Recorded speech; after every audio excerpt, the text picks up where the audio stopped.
Chapter 32. A Suicidal Liberalism, the Post-conciliar Reforms. Loyal and somewhat clear-sighted souls speak of the crisis of the Church to designate the post-conciliar epoch. Of old, people had spoken of the Arian crisis, of the Protestant crisis, but never of the crisis of the Church. Unfortunately, not everyone is in agreement in assigning the same causes to this tragedy. Cardinal Ratzinger, for example, indeed sees the crisis, but totally exonerates the Council and the post-conciliar reforms. He begins by recognizing the crisis. Cardinal Ratzinger writes, "The results that have followed the Council seem cruelly opposed to the expectation of all, to begin with that of Pope John XXIII, then that of Paul VI.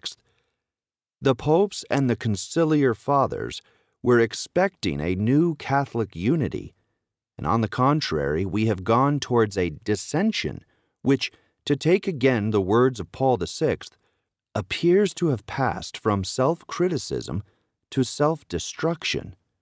A new enthusiasm was expected, and too often it has ended on the contrary in weariness and discouragement. There was expected a leap forward, and we have found ourselves, on the contrary, faced with an evolutionary process of decadence." End quote. Next, we have the explanation for the crisis given by the Cardinal. He writes, "I am convinced that the damages that we have suffered in these last 20 years are due not to the true Council, but to the setting in motion inside the Church of latent aggressive and centrifugal forces, and on the outside they are due to the impact of a cultural revolution in the West, the assertion of an upper middle class, the new bourgeoisie of the tertiary period, with its liberal radical ideology of a individualistic, rationalistic, hedonistic type." End quote. Again, a little further on, Cardinal Ratzinger denounces what is, according to him, the true interior force responsible for the crisis, an anti-spirit of the Council. Cardinal Ratzinger writes, "Already at the time of the sessions, then more and more during the period that followed, a pretended spirit of the Council opposed itself, which in reality is a true anti-spirit of it. According to this pernicious Konzil Ungeist, everything that is new, or presumed to be such, would be always, however it may be, better than that which was or that which is. It is the anti-spirit according to which the history of the Church should begin at Vatican II, considered as a kind of zero point." End quote. Then the Cardinal proposes his solution.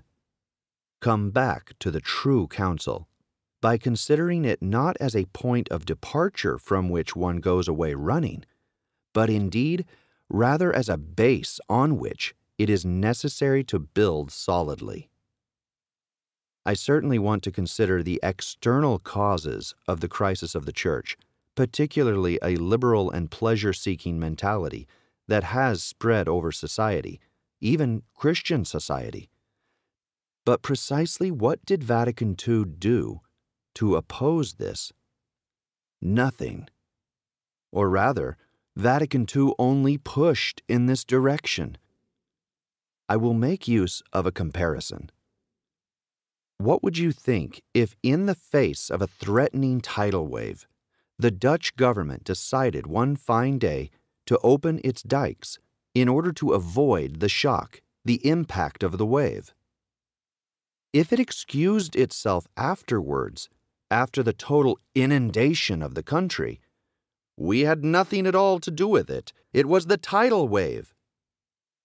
Now that is exactly what the Council did.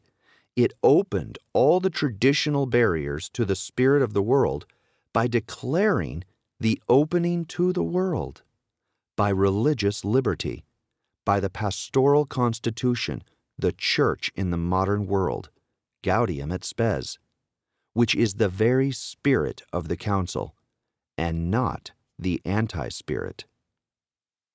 I assert two things.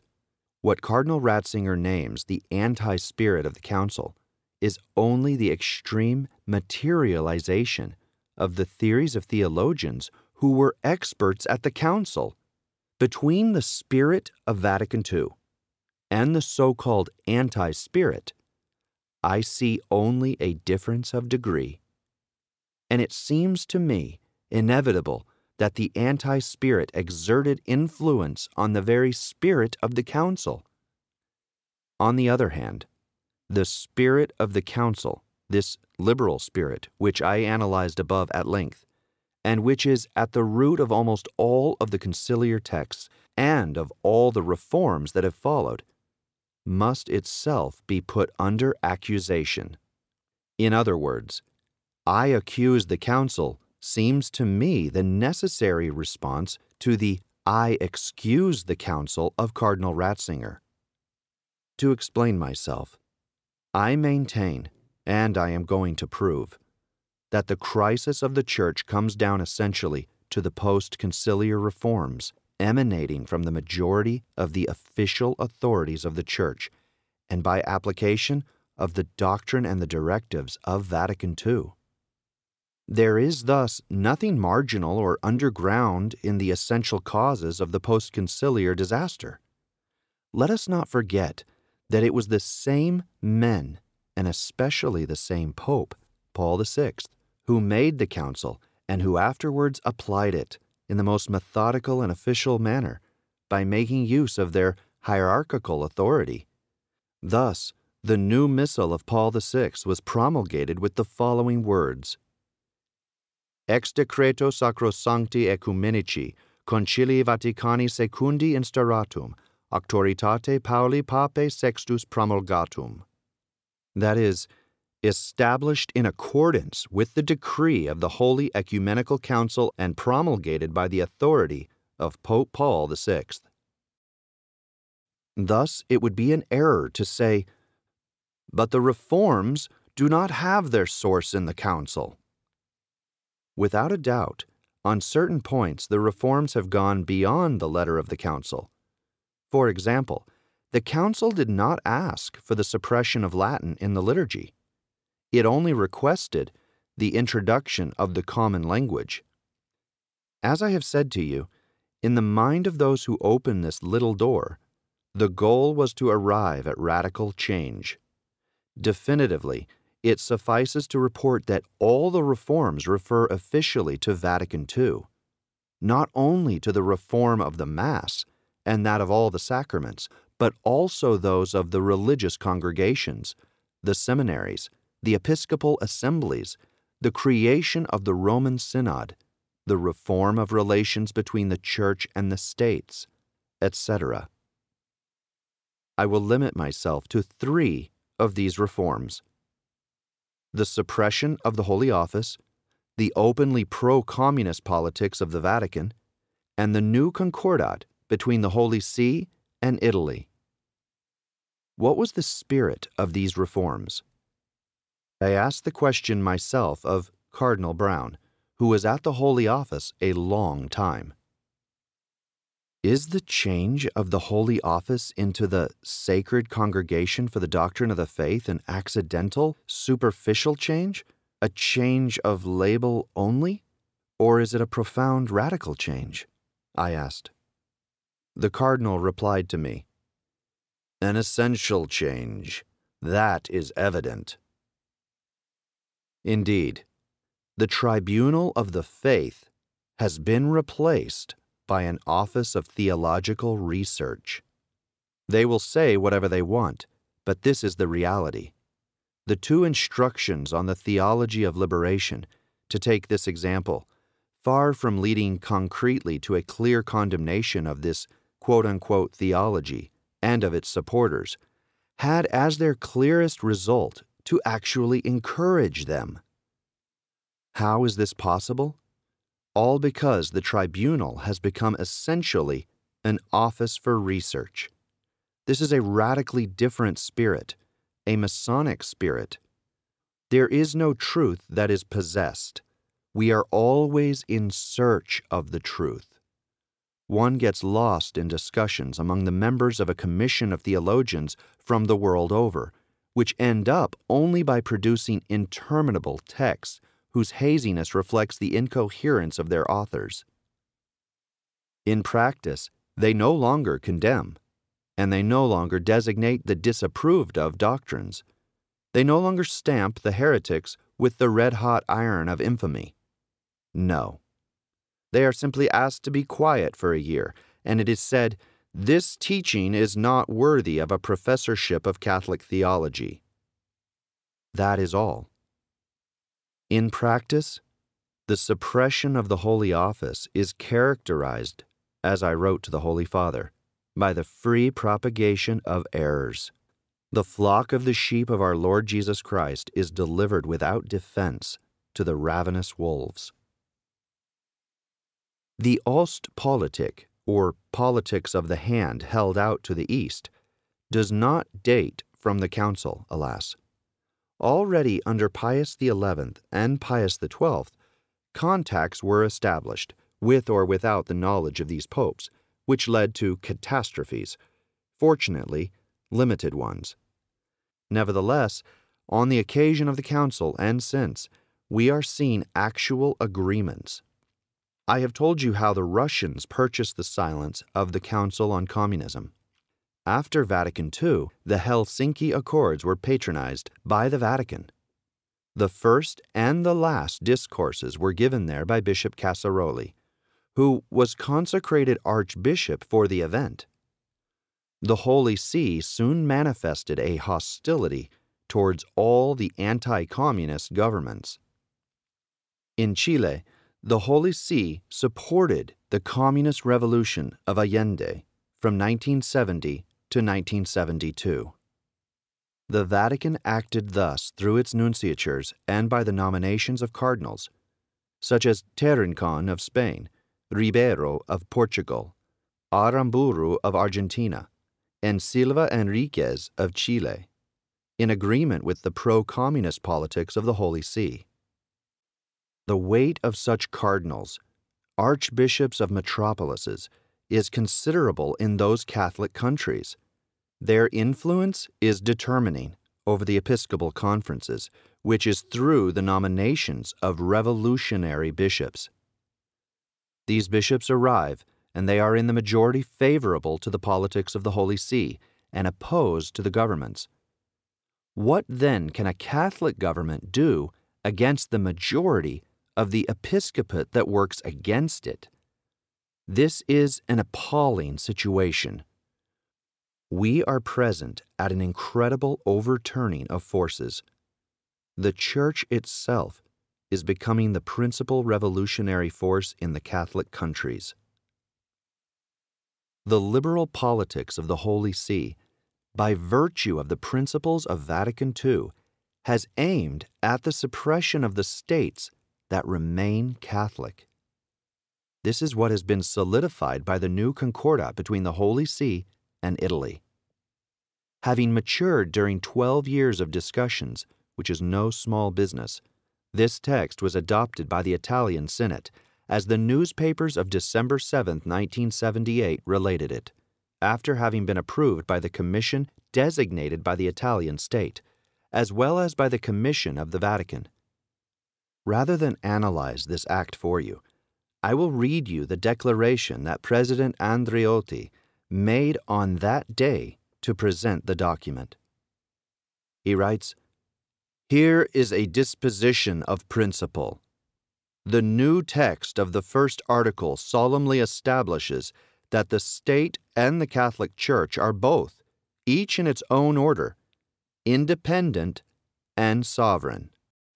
End quote. That is already quite false. Sovereign, yes, it is true. That is what Leo XIII teaches in Immortale Dei. But independent? No.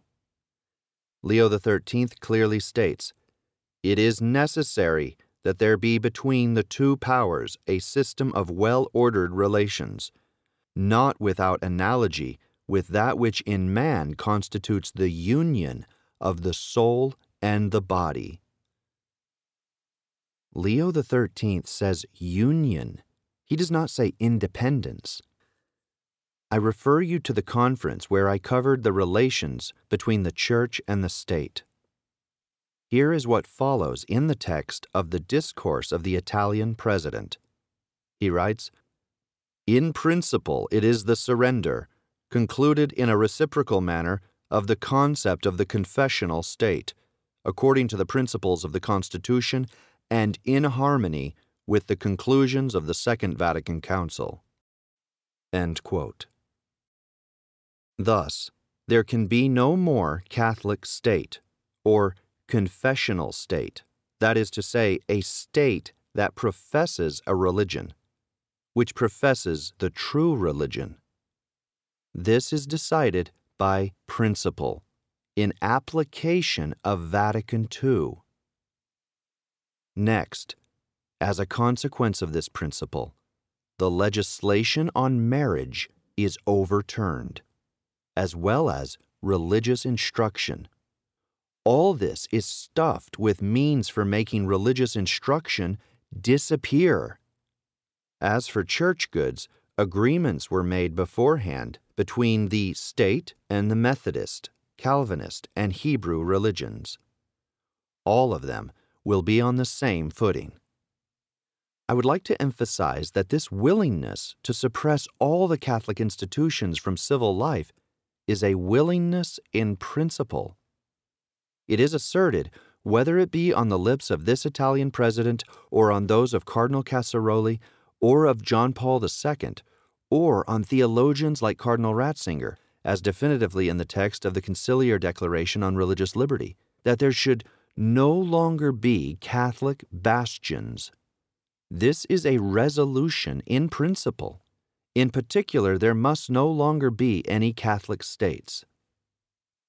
It would be something else entirely to say, "We agree to accept the separation of church and state because the situation in our country has completely changed through the malice of men. The nation is no longer Catholic in the majority. Therefore, we are disposed to undergo a corresponding reform of the relations between church and state under the pressure of these events. But we are not in agreement with the principle of laicization of the state and of public institutions." That would be perfectly legitimate to say, in the countries where the situation has truly changed. To say all-inclusively that in our era, in all countries, the system of union between the church and the civil institutions is outdated. This is absolutely false. Firstly, because no principle of Catholic doctrine is ever outdated, even if its application has to take account of circumstances. Now, the system of union is a principle of Catholic doctrine, as immutable as this itself. There were states at the time of the Council and after the Council that were still entirely Catholic. Spain, Colombia, the Swiss Valais, or almost entirely so, such as Italy, where it would be perfectly unjustified to desire laicization there. Now, to take an example, Cardinal Ratzinger says exactly the opposite in his book, The Principles of Catholic Theology. He writes, "Almost no one disputes any more today that the Spanish and Italian concordats were seeking to preserve much too many things from a concept of the world which has not corresponded for a long time to the real data. Likewise, almost no one can question this attachment of an out-of-date concept of the relations between church and state, corresponded with similar anachronisms in the realm of education. Neither one embraces, nor the ghetto can lastingly resolve for the Christian the problem of the modern world. It remains that the dismantling of the bastions which Urs von Balthasar demanded in 1952 was actually a pressing duty. It was necessary for the Church to separate itself from many things which up to then assured its security and belonged to it as proceeding almost from itself. It had to demolish the old bastions and to rely on the sole protection of the faith. End quote. As you can verify, these are the same liberal banalities that we have already taken up from the pen of John Courtney Murray and of Yves Congar.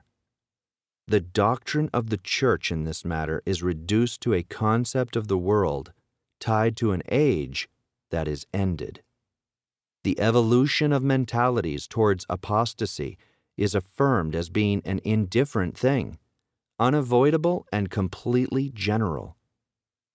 Finally, Joseph Ratzinger has only contempt or indifference towards the rampart which the Catholic state and the institutions that flow from it constitute for the faith. One sole question can be asked.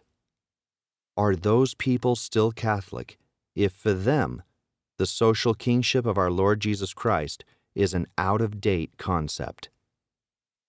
A second question that I will pose to you: am I wrong in saying that Christian and Catholic society, and definitively the Church itself, is dying, not so much from the attacks of the Communists and of the Freemasons, as from the betrayal of the liberal Catholics, who, having made the council, afterwards brought the post-conciliar reforms into reality?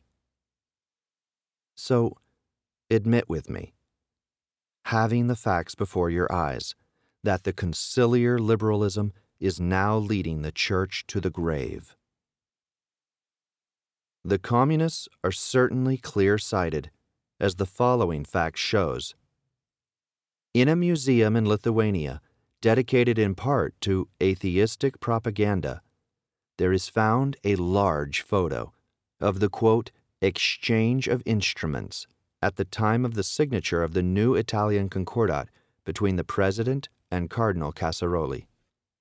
The photo is accompanied by this caption: "The new Concordat between Italy and the Vatican, a great victory for atheism." Any commentary seems superfluous to me.